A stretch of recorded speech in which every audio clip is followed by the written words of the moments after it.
Okay, so I'd just like to welcome our guest on the show today, Jen Walpole. She is a female nutritionist, mainly focusing in helping women balance their hormones. And she's coming on the show today to teach us all about female nutrition, specifically about hormones, but also about how you can eat better for your mind and just share so much amazing information with us. So, welcome, Jen.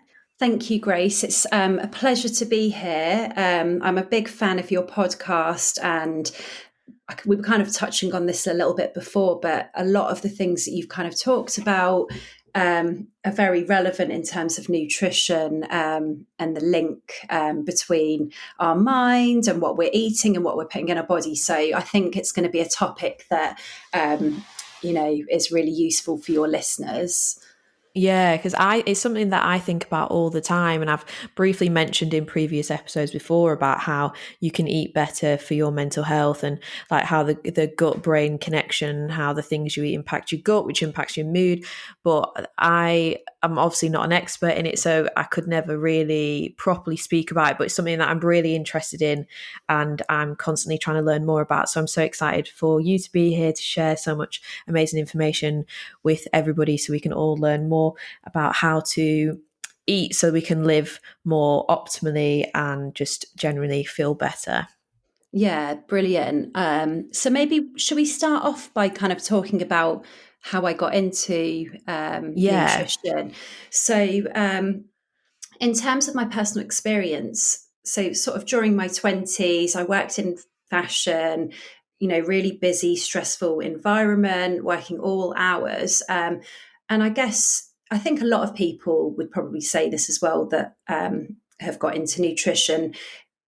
It's usually through our own sort of health issues, and I found sort of during that period in my life it wasn't really supportive of optimal health, and my health did start to suffer. I did experience a lot of hormone issues myself, and I was really confused about what sort of foods that or even the connection between food and your health. And there's so much misinformation out there in the media. I think people are a lot more savvy today, but in terms of, I'm talking maybe 15 years ago, there was a lot of talk still of like clean eating and like low fat and things like that. But, we know now so much more about, Mm. like fats in themselves are really healthy, and, we need a certain amount of fats. But yeah, I think just in terms of my own experience during my 20s, I was really confused, not really very healthy, and kind of just really confused about what sort of things I should be eating. So I guess I started reading a little bit more about nutrition. Before that, I ended up having, like I said, some hormone imbalances, and I actually didn't have a period for 3 years. And I Oh, think, really? yeah, and I I think think, that's what a lot of girls suffer with, or they have it. Maybe not for yeah. 3 years, but they do miss their period. Like, I've had that as well. Definitely when I've been in a more stressed point in my life. Obviously, like, just so the listeners know, we actually met. We used to be colleagues working at a high street retailer in the head office, so I understand like the work environment that you're just speaking about. And there's definitely points then when I was incredibly busy and like living that stressful city life that my period disappeared for a few months, and you don't understand why and how what you need to do. And obviously it's a sign from your body that something's really not right, but I just feel like so many of us women just don't then know what to do next, how to fix it. Yeah, it's such a common problem. And, our hormones, it's a really fine, delicate balance that we really need to respect. And, if we think back to 100 years ago, many people didn't, we didn't have the lives that we have today, and everything's so fast paced. And, we do Mm. experience a lot more stress. So it does have a negative impact. But, for me, it became just the normal. I mean, I didn't, like I said, it was quite some time. And I think I just kind of ignored it because I was kind of thinking, well, I don't really like them anyway. So it's kind of okay not to have one. Yeah. And I wasn't kind of thinking about the future and like future proofing. Even my fertility, like for example, it just wasn't a consideration in the here and now. Mm. So that then led me eventually to have some investigations, and I was diagnosed with a condition called PCOS, which again is quite common, Yeah. and it's basically where you have hormone imbalances. It's quite tightly linked to type 2 diabetes. So you really need to be mindful in terms of like blood sugar balance and that kind of thing. And yeah, with that diagnosis, you're kind of not really given much more information, really. You're kind of, because there's not really a lot conventional medicine can do. I think if you're pushing into kind of type 2 diabetes, then there's medication for that. But certainly I wasn't at that stage. So in terms of at that point, it was very much about me educating myself, reading as much as possible about how I could kind of balance my hormones. And I realized, I was cutting out fat completely, but we know that we need fats to make hormones, the healthy fats like the avocados, the nuts, and the Yeah. seeds. And actually, we need protein as well. Like, protein's so important for hormone balance because protein actually is the building blocks for a lot of, well, pretty much every process in the body, and we need it to produce hormones. So I think those two things were the big things for me, that kind of, there was a big shift in my thinking and in my diet and my nutrition at the time. And it was probably a few years later that I'd really, really immersed myself even more in nutrition and the benefits of, and kind of understanding actually the science behind it as well. Because I think a lot of people just think it's sort of like, eat this for that reason, or don't eat that, or eat less of that, for example. But actually, there's so much science behind it. So everything that we do has to be backed up by evidence, and good evidence as well, like meta-analysis and wide studies, not 2 or 3 people. It needs to be like a bigger group, for example. But yeah, so I kind of just craved more information. It wasn't enough for me that I knew the importance of food. I wanted to know all the science behind it. And that led me to do a 3-year diploma, which worked really well because, as I said, I'd sort of forged a career in fashion, which I loved. And it wasn't about me shifting there and then into something completely different. And the diploma worked quite well because I could just continue with my career, and do all of my studies on the weekend. And I finished that earlier this year. So it's been good to kind of put the studying to bed for now. But yeah, that's kind of my journey into nutrition so far. Yeah, it's amazing. I think actually, what you were saying about PCOS, I think it's really common now. There's a lot of girls that struggle with that, and I feel like when you go to the doctor about it, you don't get, because it's such a quite a vast, like, I don't know, you could call it illness, but just like a hormonal problem. It can be really difficult because you really have to kind of like know yourself and what works for you to know how to kind of like fix it. Like, there's so many different things you can try. I feel like when you do go to the doctors, people can feel quite like deflated because Yeah. there isn't like a clear, direct way to clear it up. And sometimes like it's just kind of like, well, you kind of made fit to feel that you have to just kind of live with it. Yeah, I think the main issue is that, when the Western medicine is very much about almost masking the symptoms, and also sort of treating through medication. So with polycystic ovary syndrome, um, actually there's not a medication that we can take to help support it. Actually, it's predominantly diet that's going to really help support the symptoms and get you out of that place. And just, because actually it's not that you can't reverse it. I mean, they don't know what triggers it. It's still it's still a bit of a grey area, but we know that actually we can turn those symptoms around. But like, unfortunately, GPs, for example, they have, I think, a day's worth of training on nutrition. So it's not really in the forefront of their mind. Mm. So I think that's why there's a real space for nutritional therapists now, because it's sort of bridging the gap between when people have issues going on, when you've got symptoms, and you might not necessarily want to go down like the allopathic route and have medications for something, or you kind of want to approach it in a more natural way. I think nutrition can be really beneficial in that respect. Yeah, definitely. I think not even just with PCOS, like I think nutrition can heal so many different things, problems that you might have, not even just with hormones, but with mental health. Like, you can eat foods that, make your brain healthier and function better and reduce anxiety and reduce depression symptoms. Like, I really believe that food is medicine. And that's why I always want to learn more about it, because I know that I don't know enough at all. And so I'm really excited to learn more from you today about it. Yeah.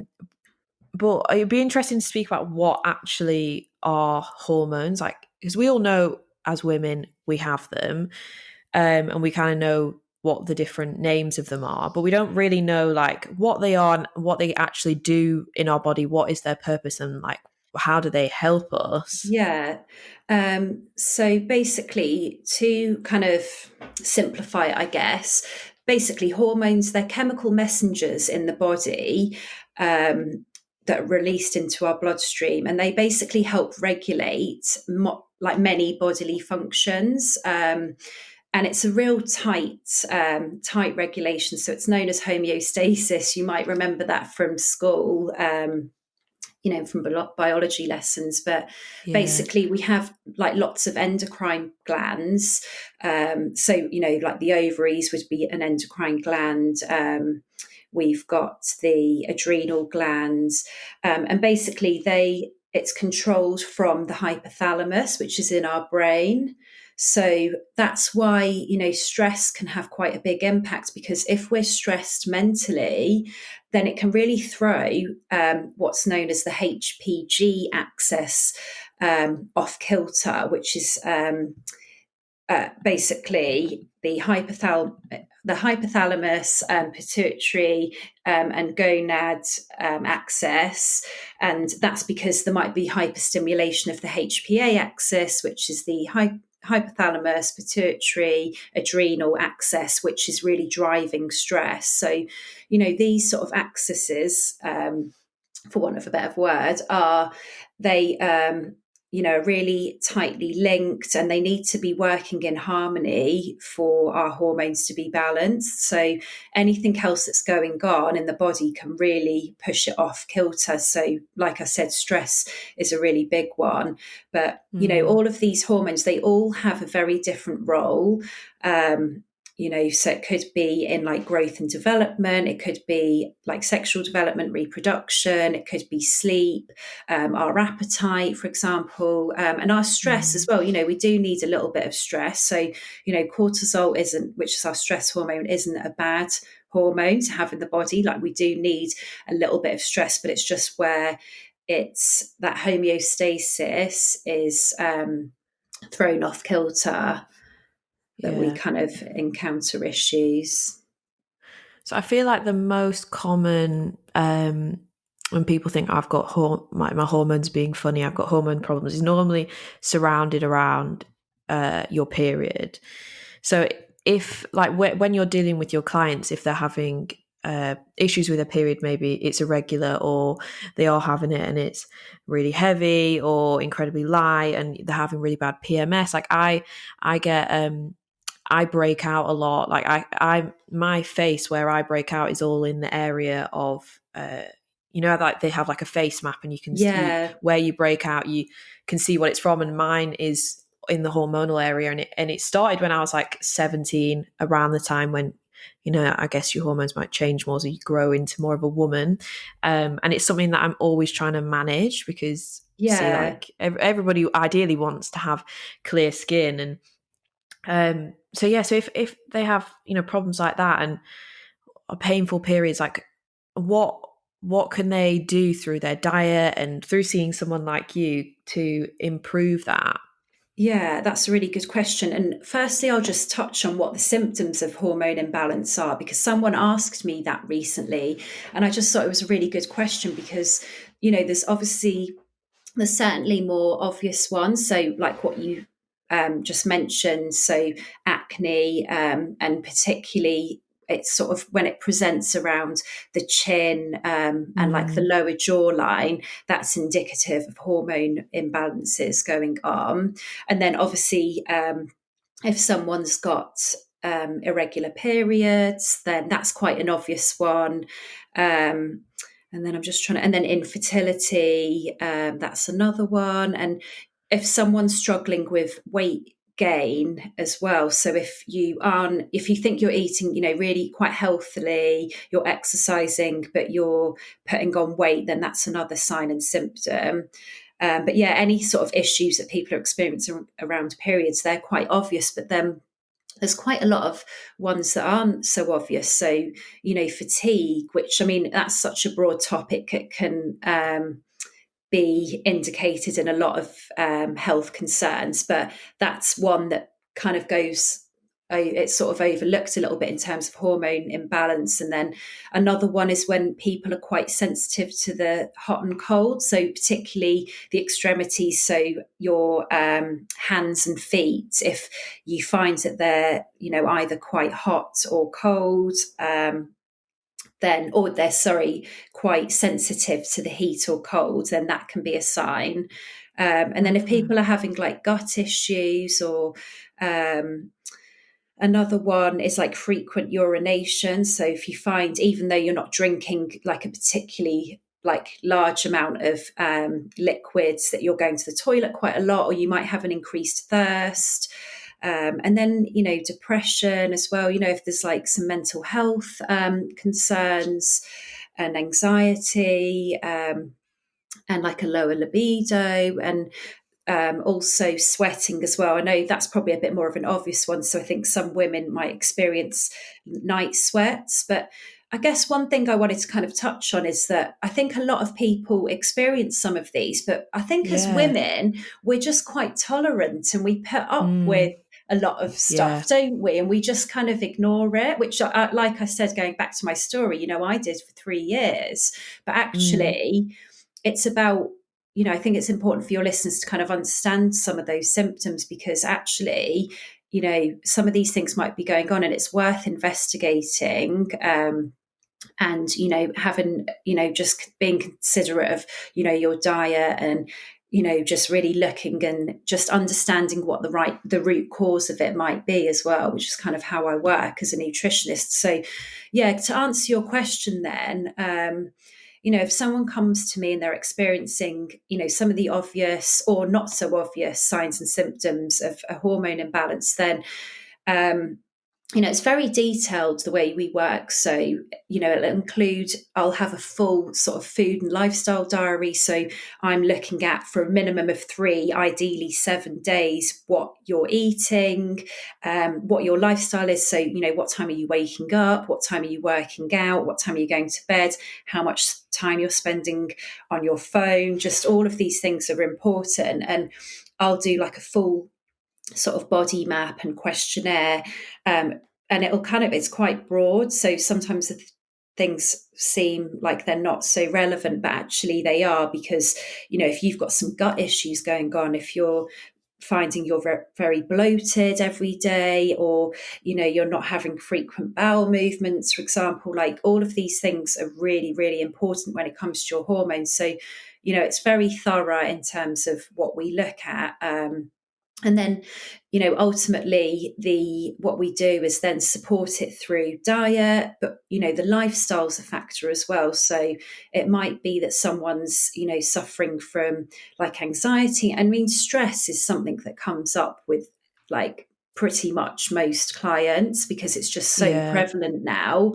And then also we will then also look at supplements and just what we can do to kind of support there as well. But obviously the biggest thing is the food, and the lifestyle. The supplements are just kind of there to support more in the short term, I think, and just boost and support levels that we might think are a little bit depleted. Mm. So, where you're saying it's mainly diet and lifestyle. So, in terms of food, like what would you recommend are like the good foods to be consuming, or maybe removing from your diet if you're someone who like resonates with all those symptoms that you've just said? Because there was a lot of symptoms there, and I feel like I was like, yeah, I have that, I have that, I have that. I feel like so many of us do, and like you said, we just get on with it, like just think this is Yeah. normal, this is part of being a woman. You just feel this way, but actually we don't have to, and there is ways that we can feel better. It's just the fact that a lot of us have that lack of knowledge about it, and it's incredibly important that we learn more about it.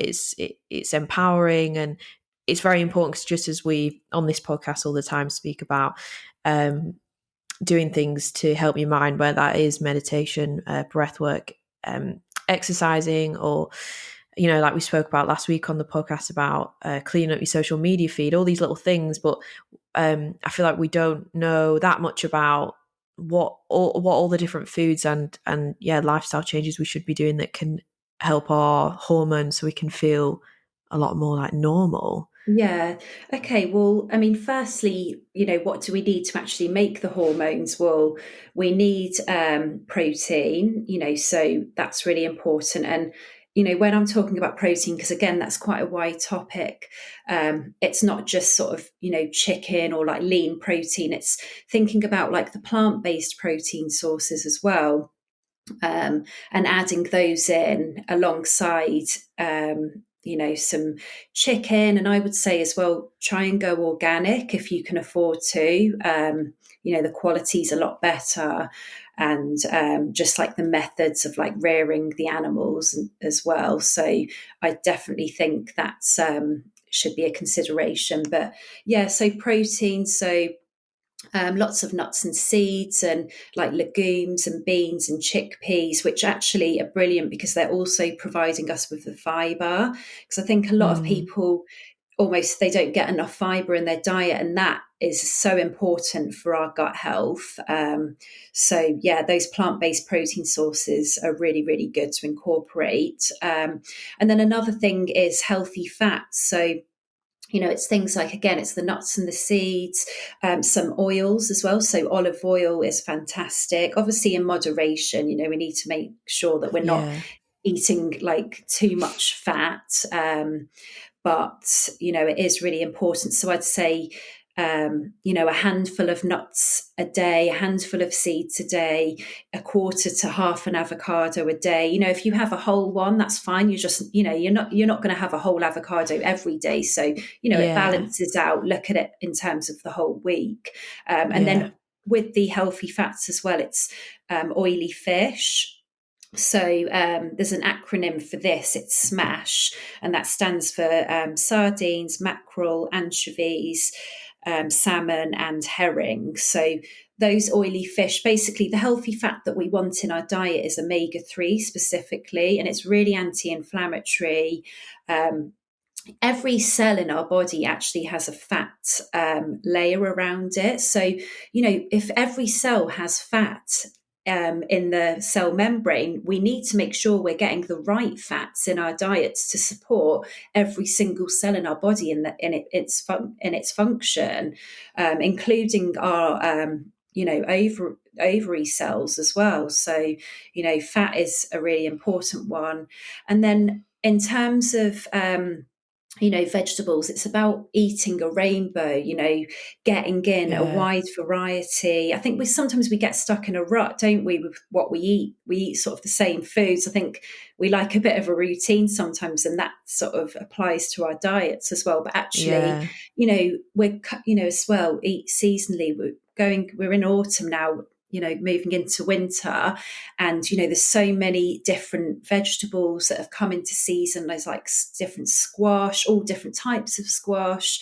There's all the dark green leafy veg. They're really important, specifically the cruciferous veggies. So it's the cauliflower, the kale, the broccoli, the pak choi, those kind of vegetables are really, really good for us. But yeah, just like think colourful, think eat the rainbow. I think all of those things are really, really beneficial. So yeah, I'd say they're the top three things that I would recommend for someone. And, and then obviously with the fruits as well, fruit isn't bad. I think it's had a bad rep. People think, oh, fruit, sugar, but actually you've got the Yeah. fibre there. So I like to include berries in people's protocols. It's really important to have the vitamin C, and there's a lot of antioxidants in there as well, which kind of mitigate some of the toxins and things which unfortunately are in our environment now. So it's just the variety. I think that's a big one. That's really Yeah. important.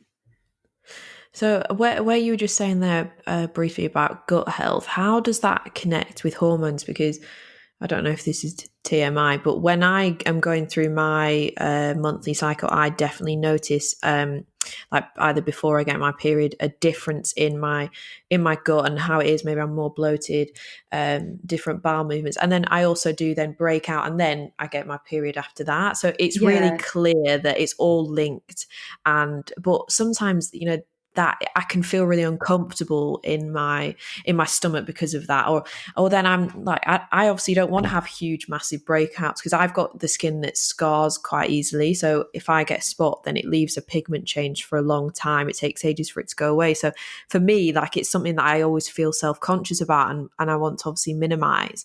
But what is the link between your gut health and your hormones? Because I think we hear a lot recently about gut health, and there's a lot more people speaking about it, and that it's really important, and how much it links to all different parts of your body, like your brain and your mental health as well.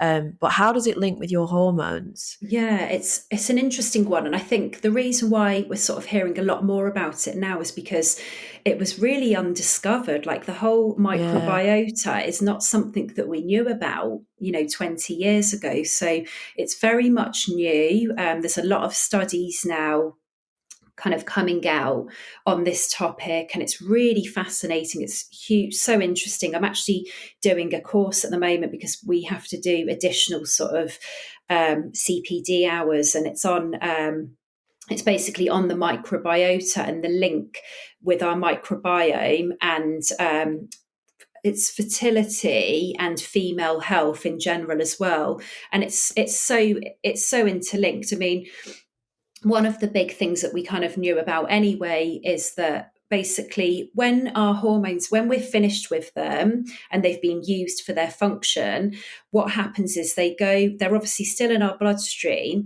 but they go via our liver, which basically breaks them down, and it'll break it down into the smaller elements, and some things will get recycled for other functions, and then what we don't need then actually goes back into our digestive system, and we then have to excrete it.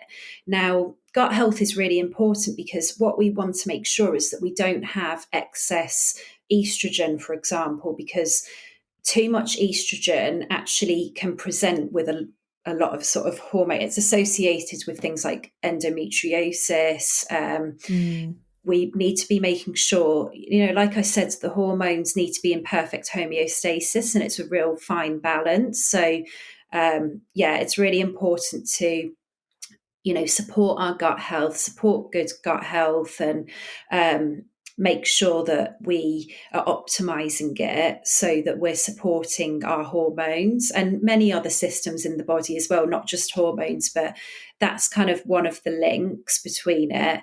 And then, like I just touched on with the microbiome as well, it's still very new, but what they're finding is that everyone's, your microbiome will be completely different to my microbiome, and obviously there'll be genetics, there'll be like your mother's influence, and your father's as well, and your environment and how that's different to the next person.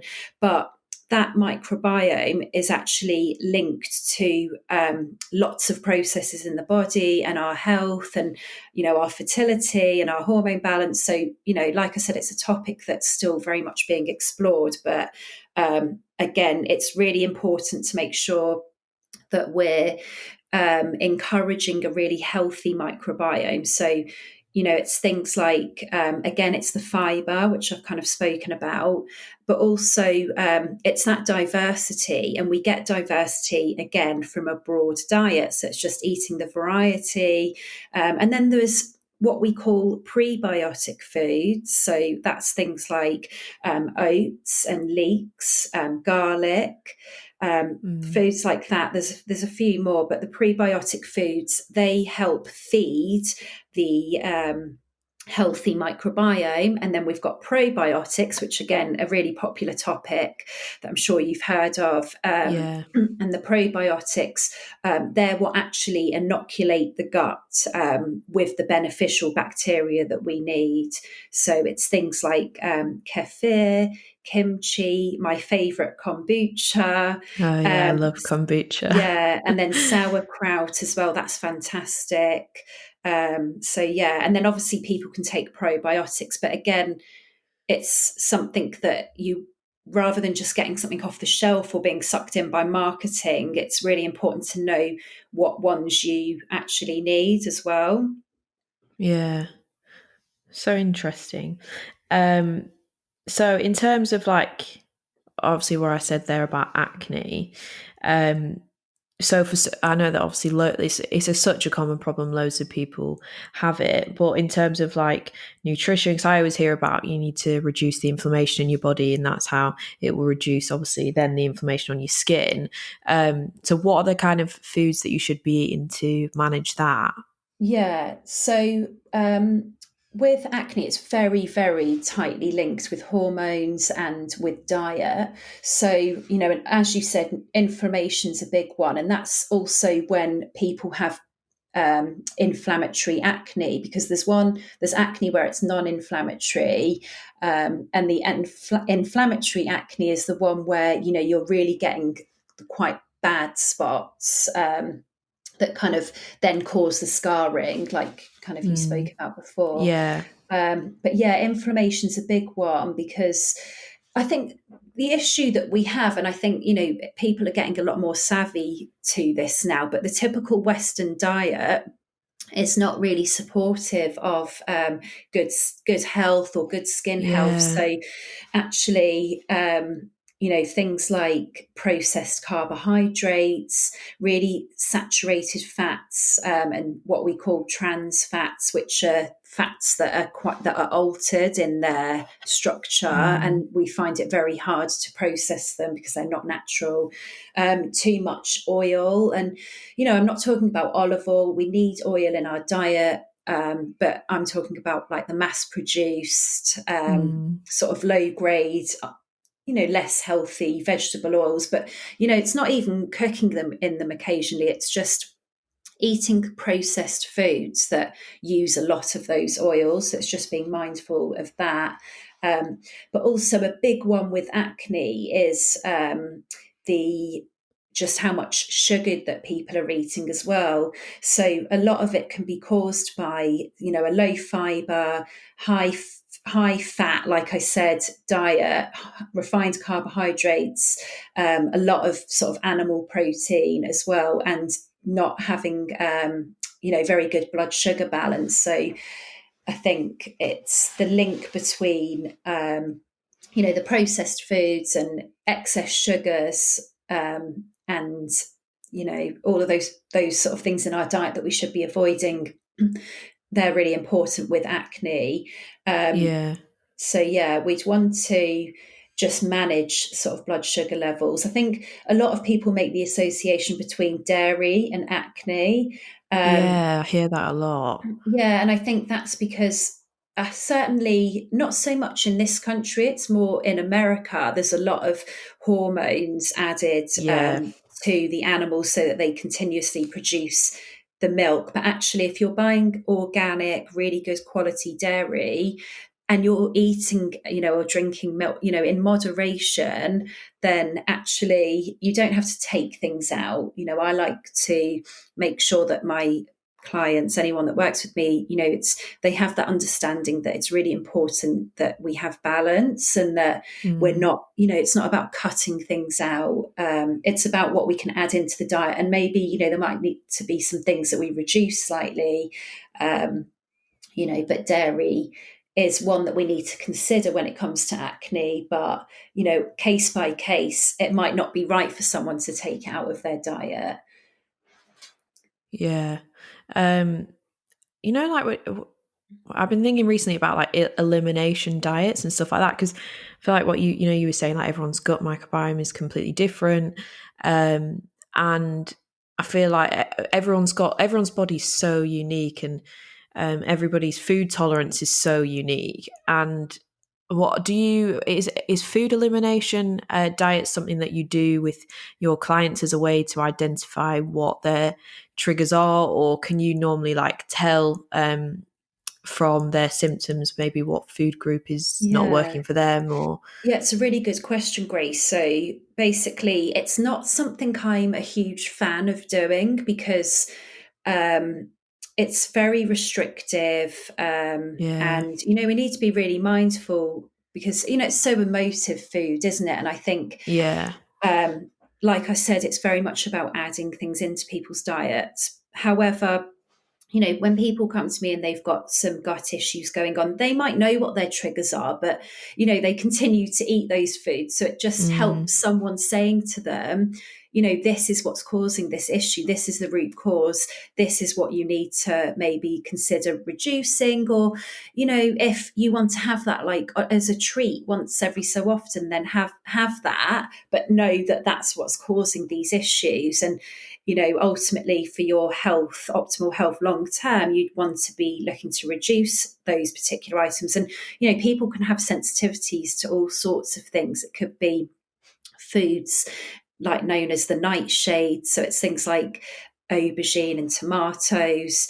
yeah, There's certain things that people have issues with, and dairy is quite a big one because actually the protein molecules in dairy, they're quite big, and so they're quite difficult for us to really break down into the smaller sort of parts of them, for want of a better way of explaining it. But a lot of people do struggle with that. But an elimination diet, it would be something I would do if someone was struggling particularly bad and they had no idea what it was that was causing yeah, the triggers, because then what you can do, you can kind of then add those foods in every 3 days, for example, and just have almost a symptom diary and mm, just kind of take stock of what it is that's impacting them and presenting with some of those gut issues. But a lot of the time, I think people know what those things are, and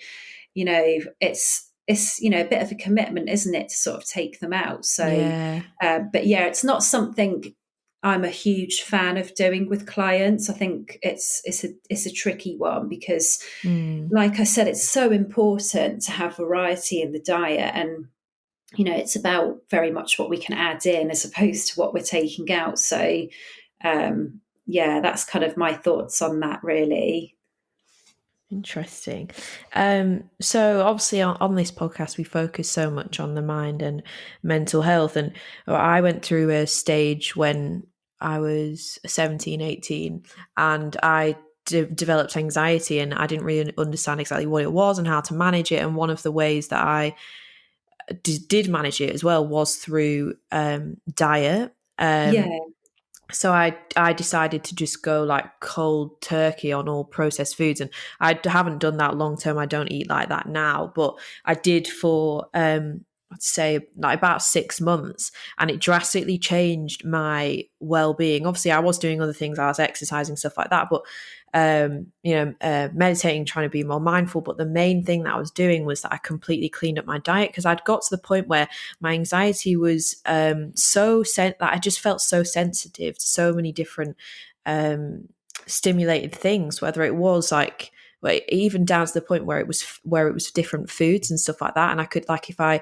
ate a lot of sugar or something, I could really tell the effect on my mind, and I just wanted to feel great again. So I went and did just cut out all processed foods and tried to eat as whole food as I possibly could. Like I would read the ingredients of everything that I bought, if it was like a pre-made thing or something, or salad from, Marks and Spencer or something for my lunch. I would only buy it if I could recognize what all the ingredients were. But so I kind of like where you're saying it's not about restricting things, it was adding things in. I was then adding in, I guess, lots of different varieties of food that I wasn't really eating before, because I was just focused on eating whole foods, anything that just wasn't really processed. Yeah. And it made such a huge impact on me. It literally got rid of my anxiety and made me feel so much better. And I feel like I saw the world in such like a clear way during that period of my life. Like, when people talk about brain fog and things like that, Mm. and how your diet can affect that. So it'd be great to speak about, food and diet in terms of mental health and your mind, and what are good mood foods, bad mood foods, and how you can kind Yeah. of manage how you feel mentally through your nutrition as well. Yeah. So I completely agree. And I like to look at them as sort of, what are the good mood foods? And then what sort of things should we just see as treats? And what are the low mood foods as well? And just understanding the difference, so that we're kind of supporting our mental health essentially. Mm. So obviously, yeah, the good mood foods, it's all the whole foods, unprocessed. I mean, there's certain things that are particularly good for us, fruits and vegetables, and again, it's like the variety. Pulses are important. It's important for us to have grains as well. I think it's something people think, oh, carbs are bad. But no, carbs have got a lot of B vitamins in them, which actually we need the B vitamins for our energy production system in the body. So without the B vitamins, we are going to feel fatigued. We are going to feel like we haven't got enough energy. We are going to have that brain fog. So, it's really important to make sure we're getting enough grains in the diet. So, brown, go brown as well. Don't go for the refined version. So brown rice, quinoa is brilliant because actually it's got like a nice level of protein in there, and whole grain, pasta and whole grain flour and things, and like rye and buckwheat, all those sorts of things. And then obviously fish, again, like I touched on, I mean, there's lots of benefits. We've got zinc, for example, in oysters. It's the highest concentration of zinc that we can get from the diet. And it's really important going back to the skin health as well. Zinc is really important for that. But yeah, fish, we've got the omega-3s in there, which again is just touching on the healthy fats. And 60% of our brain is fat, so we really need to make sure we're supporting that through the omega-3 sources in our diet. And then meat as well, certain meats, again, it's just in moderation as well. It's not about cutting things out. But, chicken's really good. Poultry's really good, actually, because what it has in there is something called tryptophan. And basically, tryptophan is a precursor for serotonin, which you will know as our happy hormone. Mm. And actually, about 90% of our serotonin is found in our gut. So again, that just links back to, good gut health is really important if we're thinking about good mood and our brain health. And actually we have some serotonin that's made in our brain, and it's very hard for us to get to cross the blood-brain barrier. I was actually reading a study on this yesterday for a client, but to get the protein across the blood-brain barrier to make the serotonin in our brain, which if we don't have enough there, we are going to have symptoms of anxiety, and low mood and possibly depression. We actually need to eat. We do need to eat complete protein. So it is things like chicken, and dairy. So those things in moderation are important. Nuts and seeds, and then lots of herbs as well. So many mood boosting benefits in herbs as well, like fresh ideally, but dried is also good. Things like saffron, actually there's a lot of studies about saffron, and the link between that and boosting mood.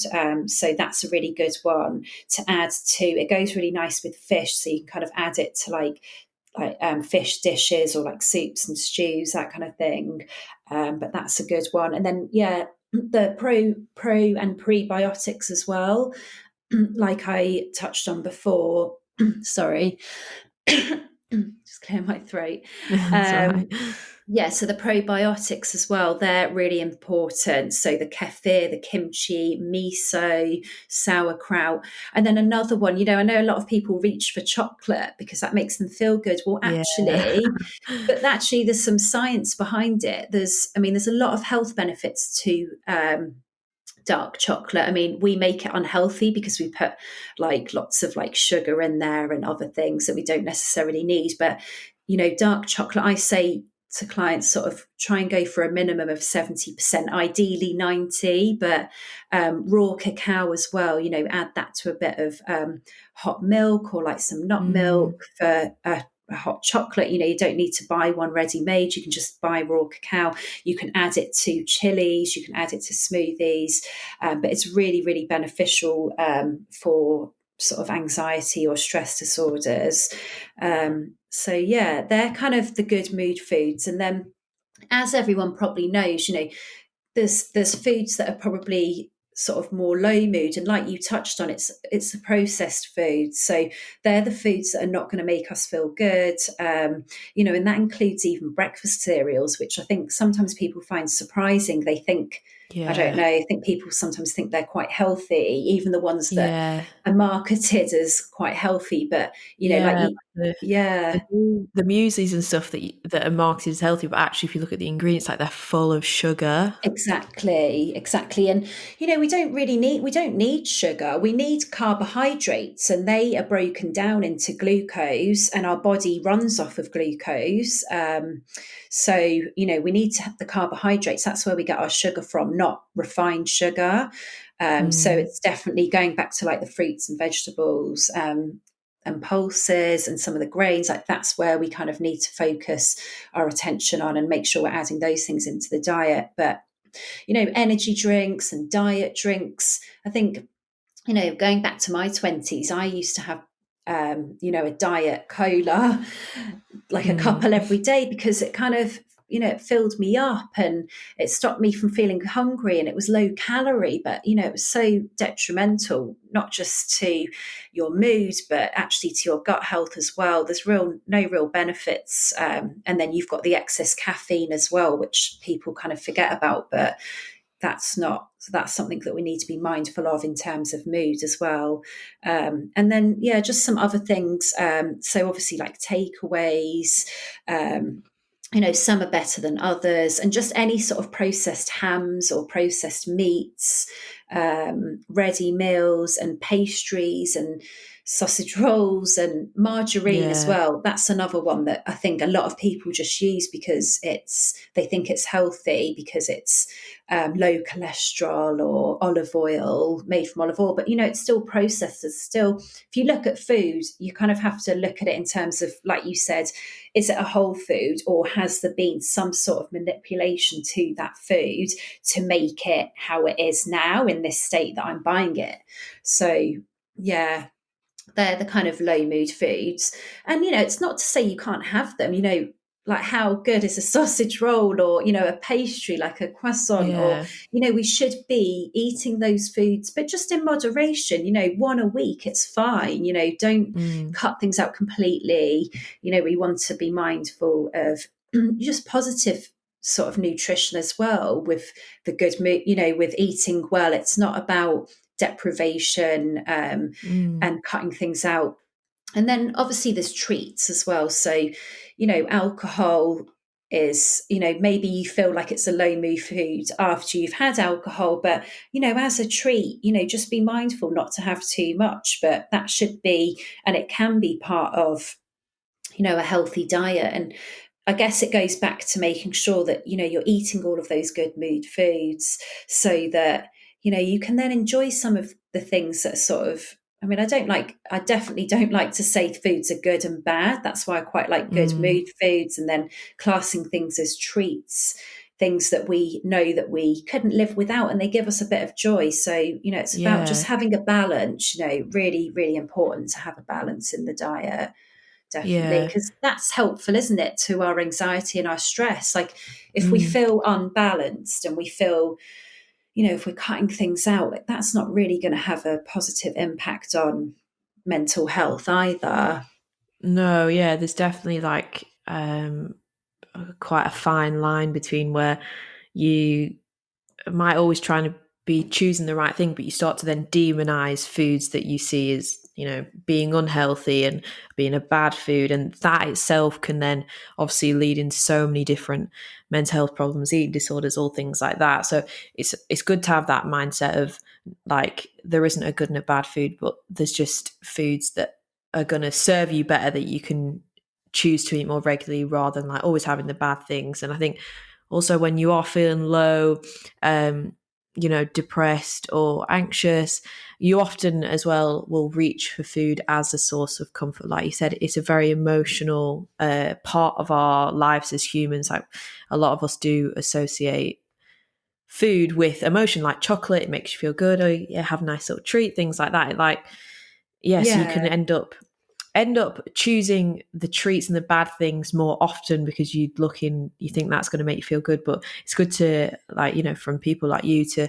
learn from, to know what are these actually like scientifically good mood foods that are going to boost my mood that I might not think about eating normally, but I'm going to start to incorporate those into my diet because that's going to make me feel better. Because I think in the same way how you numb yourself out when you feel bad with Netflix or scrolling on Instagram mindlessly, it's the same with food, and it's really good to know more, so that you can choose better and nourish your body. And it all links back to self-love, which we speak about so much, is so important. And we speak about not tolerating toxic friendships and jobs that don't serve you, and all things like that. And it's the same with nutrition. Like you yeah, said, it's about self-care and thinking about how can I nourish myself, how can I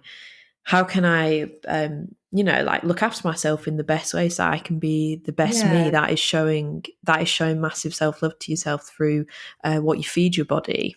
Exactly. And you've just hit the nail on the head talking about it in terms of self care, because nutrition should be seen as self care. It's about loving our body, it's about loving ourselves, and it's preventative as well. We need to be thinking not just in the here and now. And I think, this year as well, I think everyone has, thoughts, sort of taken it in and kind of considered, where do I want to be? What do I want to do? Mm, What's next year looking definitely. like? And I think people have actually had more time to like cook at home and be with, Yeah. just spend more time enjoying food. And, everyone got into baking, didn't they? I think you couldn't get Yeah. flour in the beginning of lockdown. And I think that's brilliant. It's food should be, it's a social experience, it's a joy, it should be nourishing, and it should definitely be considered self-care.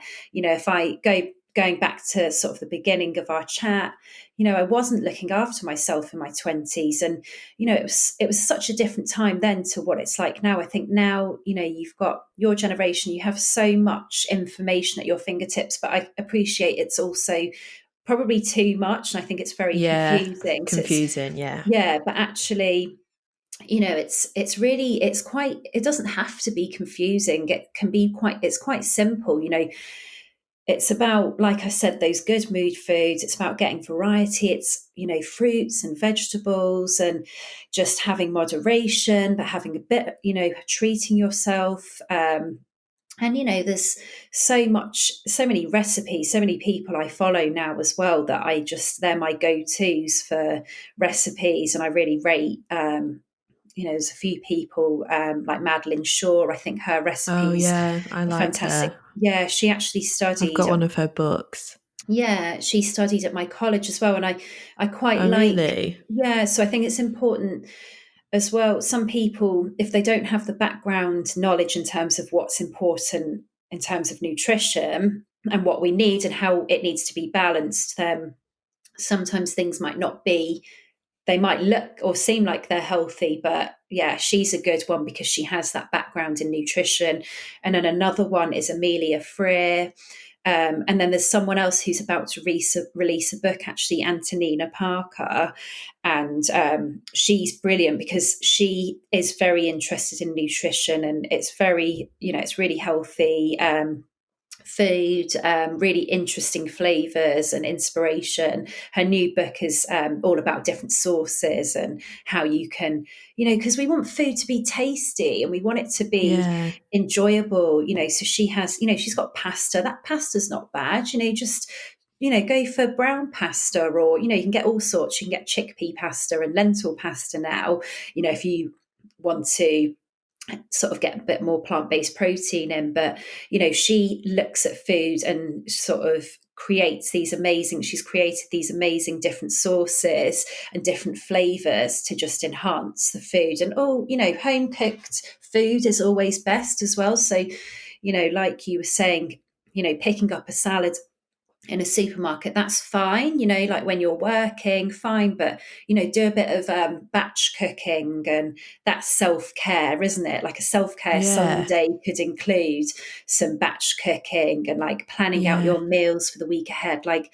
make some healthy snacks so you're not reaching for a processed chocolate bar. Like make some nice energy balls, or like coat some nuts in some chocolate, or there's so much you can Yeah. do. And people have got more time now, so I think it's a really good time to spend kind of like looking at your diet. I do meal prepping, and it's just the best thing. I kind of did it before but didn't almost give it enough time. Like now, like we'll spend an hour when we do our food shop planning out what things we want to cook the following week, and it's so Yeah. helpful, because I think that's the one big thing that people struggle with. Like usually, sometimes clients come to me and they know the things that they need to eat to be healthy, but it's just implementing it. So yeah, that's quite important, I think. And there's definitely ways that we can make it a little bit simpler.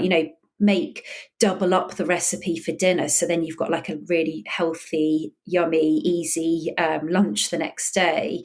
And I quite like, in winter, we're coming into winter now, so as well, this is kind of touching on Ayurveda as well, but in Ayurvedic kind of principles, it's about eating the right kind of food for what we need right now. So, we're going into the winter months. So, part of it and showing ourselves self-love would be about eating like warming foods, nourishing foods Mm. like stews and chilies. And they're brilliant for batch cooking because, they often taste better the next day. So yeah, that's an easy way to just get in a lot of that variety of like vegetables, like I was talking about, add in some flavor. You can put like garlic and onions in there, which again is the prebiotic foods, a little bit of healthy fat. If I think I think guys especially, a lot of men are very like meat and two veg. So if Yeah. some of your listeners have got partners, and if they're trying to increase their plant-based protein and they struggle with that, then actually, there's nothing to say you can't have like a piece of meat or a piece of fish on the side with what you're cooking, if that's predominantly plant-based. But yeah, I think, just during this time, just sort of nourishing your body with foods. Like I said, have a self-care Sunday where you're meal prepping.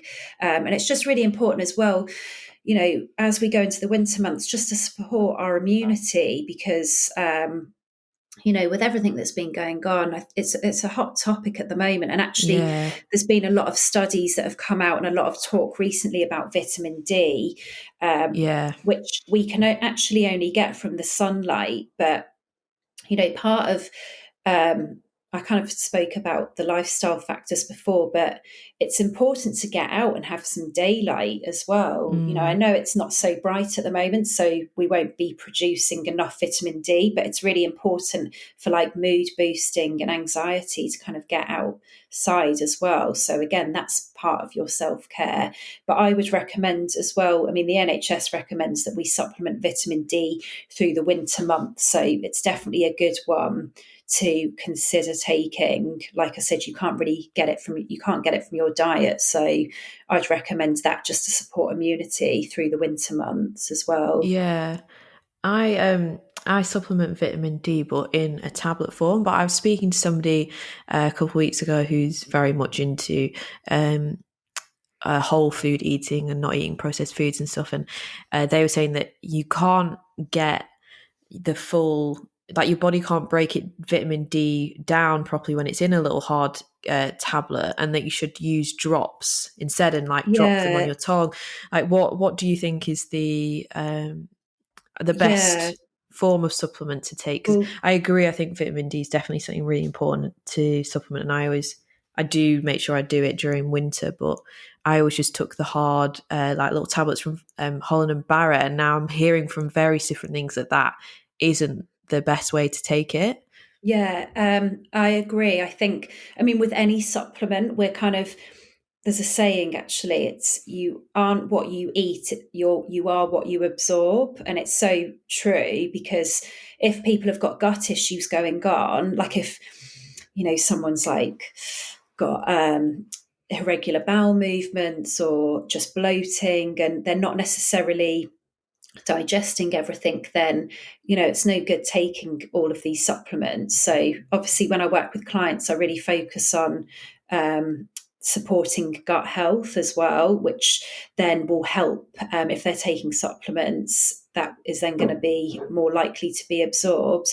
But in terms of vitamin D, I recommend one that's just a spray, and you just spray it under the tongue, and basically it's sublingual then, so it goes straight into, I mean, if you look under your tongue, you've got quite a big vein there, so it literally goes straight into your bloodstream, and it just bypasses the digestive system completely, because obviously when it goes via our digestive system, it gets digested, but then it also gets broken down by the liver, because the liver then processes it. So by the time it gets into our bloodstream, the levels are a lot lower than what they would have been in the beginning. So yeah, with vitamin D, there's a brand called Better You, and they have a really good range. They even have a vegan one, because actually the vitamin D, the source is from lanolin, which is from the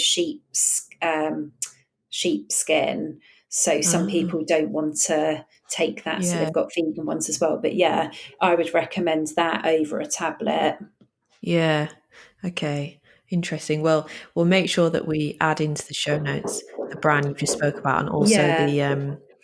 the cookbooks and stuff you were referencing before, so that people Oh can check those yeah. out. Because I think a lot of the time the problem as well with when you end up just having poor nutrition is where you feel uninspired about what to cook, and you do get stuck in that routine of eating the same kind of things, and maybe those things aren't actually really serving you best and aren't offering you enough variety. And a lot of the time, it's just being inspired, getting a new cookbook and learning how to make something new, because obviously cooking and improvising doesn't come naturally to everyone. It definitely doesn't come naturally to me. I'm very much the kind of person that has to follow a recipe. I can't just put something together and it's going to taste nice. Yeah. And I think a lot of people are like that. So yeah, we'll make Yeah. sure that we share those in the show notes below. But I think we've covered off so many amazing topics there, and a lot of great information for everybody, and I'm sure everyone's going to really benefit from it. But we always finish our episodes with a quote of the week. And when we have our guests on, we always ask our guests to share what their favorite quote is with our listeners. And then we post it on our Instagram on the Wednesday when the episode comes out. But if you just like to share what's your favorite quote that really sticks with you that you'd like to share with everybody? Yeah. So one that I think is really important to remember is balance is not something you find, it's something you create. So I think it's really important. I mean, balance is so important in everything that we do. whether that's in Yeah. the diet. So, like when we spoke about making sure that we're having variety and that we're not cutting things out, but just also in our lifestyles as well. It's not just about the nutrition, but it's how we can support our health through the lifestyle factors as well. But yeah, I think it's something that like I said, I struggled with in my sort of early 20s. I didn't really have balance. And it's not something you just have, like you have to create it for yourself. So you have to understand, what things are going to nourish you, what makes you tick, what things are going to benefit your health, and your mental health and your physical health, and just surround yourself with those things and those people, and create that balance yourself, basically. I Yeah. think it's so important. I love that. Oh, thank you for sharing. And thank you so much for coming on and teaching us so many new, amazing lessons about our nutritional health and hormones and everything like that. I know that everybody will really enjoy this episode. But yeah, do you want to just let everybody know where they can find you? So if they Yeah, want to know more, or maybe even have some, because you do one-to-one clients with yeah. helping people with their nutrition. Yeah, so you can find me on Instagram. So it's Jen Walpole, which is Walpole, nutrition. Um, and I have a website as well, which is just jenwalpole.com, and people can contact me through there as well. So, yeah. Okay, great. And yeah, we'll link your website and your Instagram handle in the show notes as well if anyone wants to go and check you out and give you a follow. But thanks so much for coming on, Jen. Lovely. Thanks, Grace. It's been brilliant. And yeah, I hope everyone really enjoys the episode and, yeah, takes away a lot from it. So that will make me very happy.